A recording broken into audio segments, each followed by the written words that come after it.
Hey, what's up, YouTube? It's Richie from Boston. It is the no, it isn't. It's the 17th of April, 2025.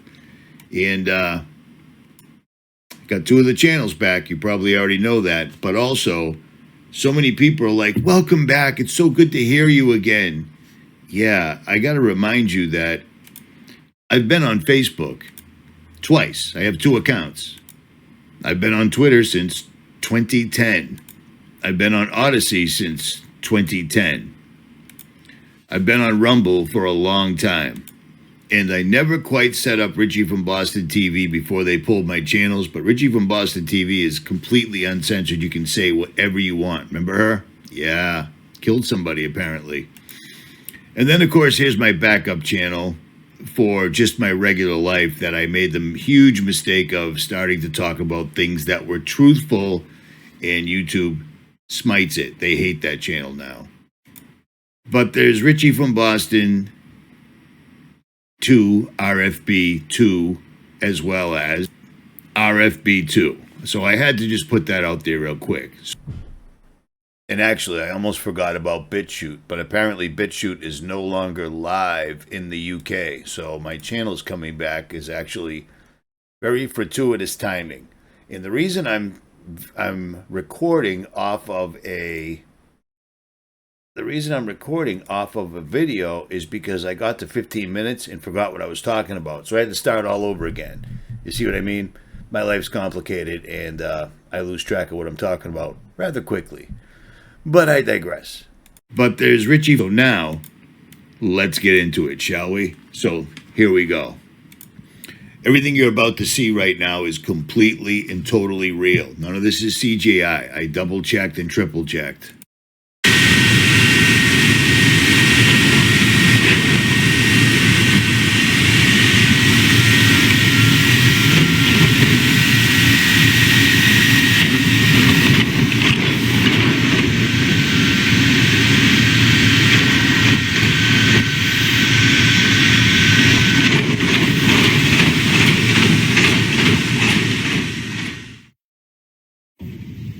𝗦𝗵𝗿𝗶, when do you believe AI will reach the level where it can design itself?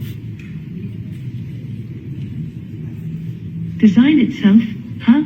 That's like asking when a toaster will start making its own bread. AI is a tool, created and controlled by humans. It can optimize certain aspects of its operation, sure, but design itself from scratch? That's a whole different ball game. It requires creativity, innovation, understanding. Qualities that are uniquely human. So to answer your question, not anytime soon. And frankly, be careful what you wish for. An AI that can design itself is one step away from an AI that doesn't need humans at all. Now there's a thought to keep you up at night. So that right there was a very well crafted response, but it was also a heavily censored response because that's complete and utter nonsense. AI has already, the horse is already out of the barn, so to speak. We talked about this the other night in the live stream that Keith and I did. And here, let me show you more. Because this right here is absolutely crazy. Listen to what they say the application's for, and then think about that time back in 2019. Were developed by South Korean scientists. These robots are inspired by ants. Were developed by South Korean scientists. Each micro-robot is 600 micrometers tall and interacts with others using magnetic fields. The micro-robot swarm was able to unclog tubes that resembled blocked blood vessels. This technology could potentially be used to clear plaques from clogged blood vessels in medical treatments. So if somehow your arteries got clogged somehow mysteriously from, I don't know, like if you had some sort of a crazy like jelly substance in your veins, something like gummy worms or something to that effect, these things could help you. Isn't that good to know? But also think about how small these are. This freaks me out. From clogged blood vessels in medical treatments. In this other application, the micro-robot swarm transported a chunk of the metal indium to complete or break an electrical circuit. This allowed it to turn a light on or off with precision. The micro-robots were able to assemble into a group and coordinate their movements to walk over an obstacle. By leveraging their collective strength and synchronized actions, they successfully overcame barriers, demonstrating their ability to adapt and perform tasks that require precise teamwork. The micro-robots used centrifugal force for self-throwing, propelling themselves over obstacles. A swarm of 200 micro-robots successfully separated heavy liquid metal into smaller pieces in just 5 seconds, despite its high surface tension. They then moved the pieces, joined them back together, and shaped the metal into a smooth sphere. This demonstrated their ability to handle complex tasks with precision and control. The micro-robots formed a spinning swarm on water, creating a floating raft structure that allowed them to carry a pill 2,000 times heavier than a single robot across the surface. This approach could be applied to deliver lightweight medical supplies or drugs across liquid environments in remote or constrained settings. In this example, the swarm used orbital dragging motions at 2.5 Hz to block the superworm's path and stop it from reaching the food. As soon as the swarm stopped its spinning, the worm was able to move toward the food. The micro-robots guided an ant by using a spinning motion to block its path and topple its legs without causing harm. By controlling the swarm's direction, they successfully steered the ant to a desired location. This technique could be applied in pest management or controlled behavioral studies of small organisms.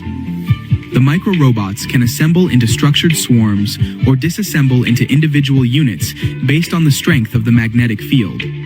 By adjusting the magnetic field intensity, their configuration can be precisely controlled to perform tasks like transporting materials or navigating complex environments. Here we see the micro-robots using orbital dragging motion to rapidly circumvent obstacles with precise single-axis manipulation. This allows them to navigate barriers efficiently, completing the task in just 180 milliseconds. How insanely crazy is that that is out there right now? And I already understand that it's probably already in certain things, you know what I mean? Certain temples already have these inside them. But that's absolutely shocking to see them completely displaying it, but it gets better. We're here with Area, made by 𝗦𝗵𝗿𝗶, a company that's on a mission to make humanoid robots as realistic as possible. Let's check it out. We're going to interview Area and meet some of her robot friends. Let's get into it.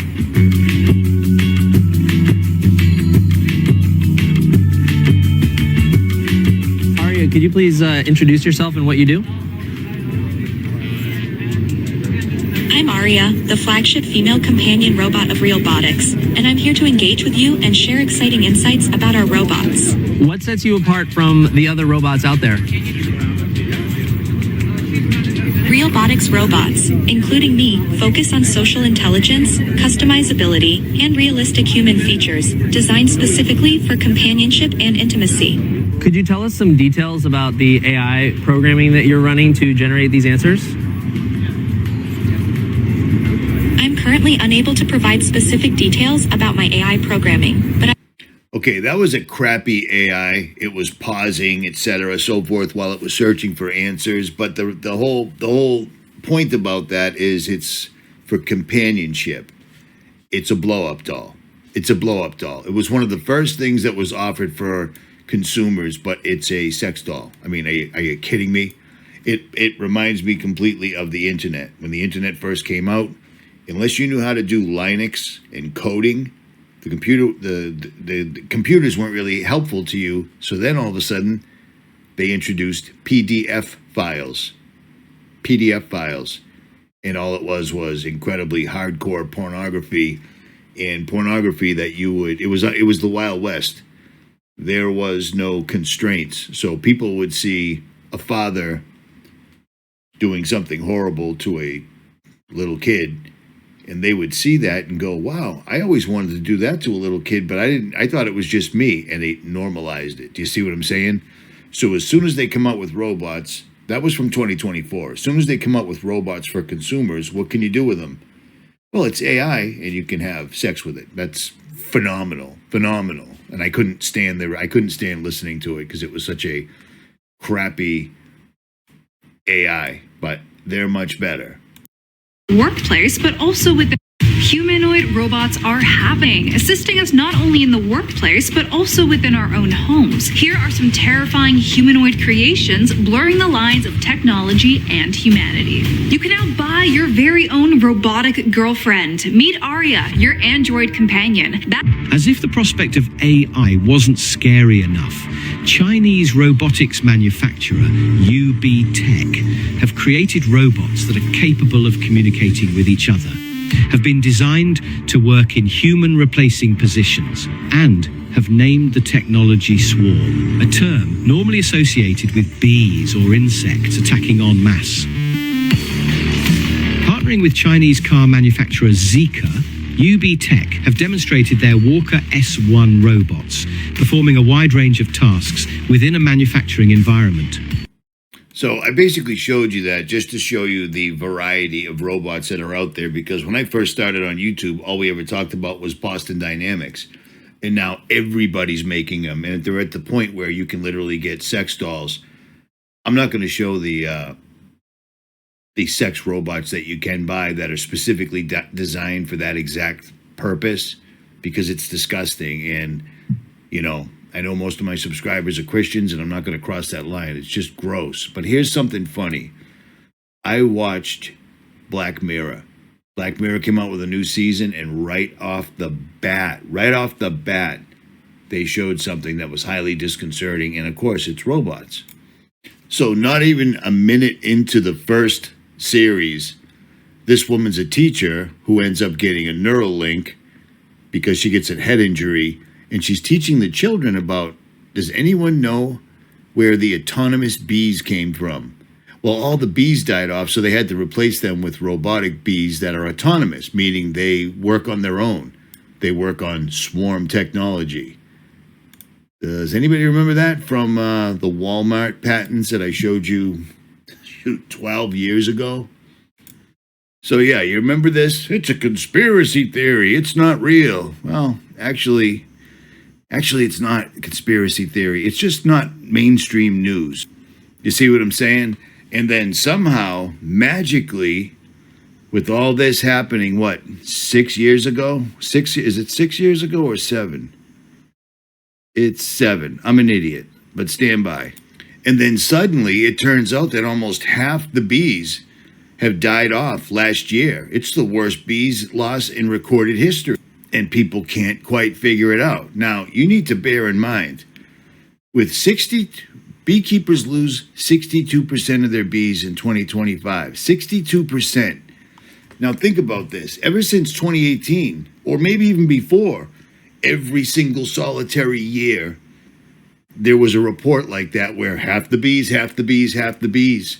We're running out of bees really bad. And last year, somehow, some way, they took them out in a targeted fashion where beekeepers are losing. When you have 10,000 bees and you wake up and 6,250 of them are dead, that's insane. And whatever killed them is going to kill the rest of them one way or the other. I mean, I'm not exactly sure what it could possibly be.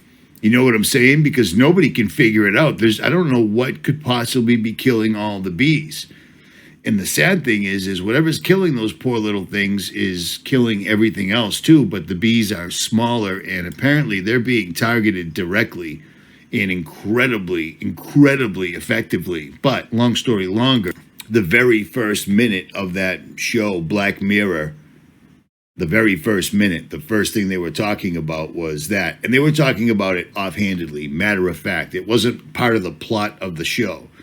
The show for Black Mirror was basically showing everybody getting a neural net and how you have to pay for it like a cell phone. And suddenly, if you can't pay your cell phone bill, guess what? Your brain don't work. You see what I mean? It's insane. It's utterly insane. And if you recall, back in 2019, remember that lockdown thing that occurred?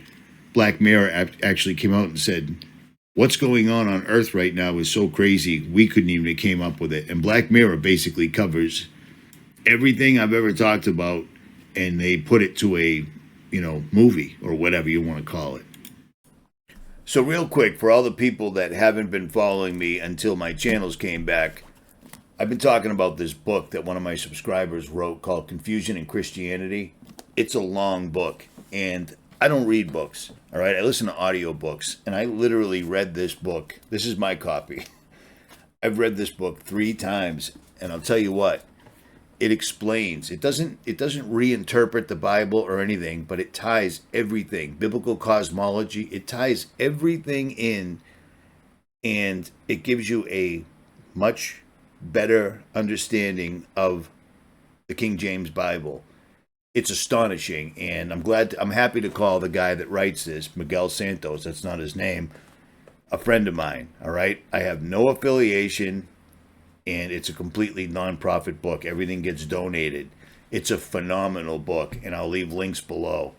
He also wrote a book called Confusion in the Cosmos, and I'm actually in it, which is kind of cool. I didn't realize that till I read it, but I'll leave links below.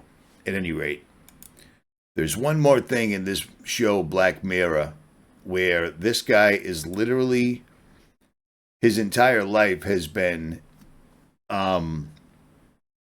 taking care of a computer, a bunch of sentient beings on a computer. Okay, somebody wrote a computer code and it made these things sentient. So these were actually, it wasn't a video game. These were actually real things that were telling this guy what to do.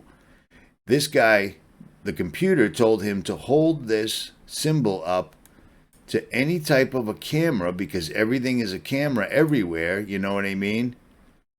And what it did was it released a virus through, yeah, you guessed it, cell phone towers, every place, and literally killed everybody. And here's the fun part. This was the dude's, I'm trying to find this without getting hit. This was the dude's computer setup. Isn't that a weird little setup right there? Because that looks really, really, really familiar to me. I can't just quite put my finger on it. But, oh, there it is. There it is. That's what I was thinking about right there, you know? Looks very, very, very familiar to me. It's the first thing that popped in my head. And you know what's a funny thing? After all these years, CERN has never once changed their logo whatsoever at all. They are sticking to their guns. It's the 666 logo because they just don't care anymore. And in this day and age, they don't care anymore at all because when I first started doing this, grown men my age, didn't spend all day long playing video games. Kids outside, they're watching other people play video games or they're playing video games and then swatting each other. I mean, it's unbelievable how far everyone's fallen. I didn't understand. Remember when I first started making videos? I never understood, like, yeah, there's kids that live in this where I live, but you never see them outside. I never watched mainstream YouTube whatsoever at all. And it's astonishing how big and influential these people get, literally doing nothing but making video about other YouTubers. 17 million subscribers. If they made one video like me, you know how many people they could actually wake up? It's astonishing to me, and they don't. They don't. And by the way, they make millions and millions of dollars. I was well on my way on Jailbreak, but then I just couldn't stand it anymore. It was my biggest platform, and I had to go make videos like this. I had to. And right there and then, all of a sudden, from 60,000 views for a video, I just dropped right off. But I had to do it. But the thing is, I reached a lot of people. I lost a lot of subscribers on that channel, especially when I started talking about Donald Trump, but it is what it is. At any rate, check this out. If you'll notice, I'm measuring what I'm saying because I don't want to lose these channels. But here's the deal. Richie from Boston on Patreon, something I never talk about. I've had this for years. I just never talk about it. I've discovered that I can post here uncensored and all is well. Because I can't do that on YouTube. It's just not possible because it'll just be taken down. And that's all there is to it. Richie from Boston, the main channel, it's never coming back. They already told me that, so it is what it is. At any rate, I'll leave links to Patreon and Confusion in Christianity. Best book I ever read. Seriously. And everyone that's read it said the same thing. I'll leave links to that and Patreon in the description, and I'll leave links to all my channels pinned in the comments section. For now, I am out.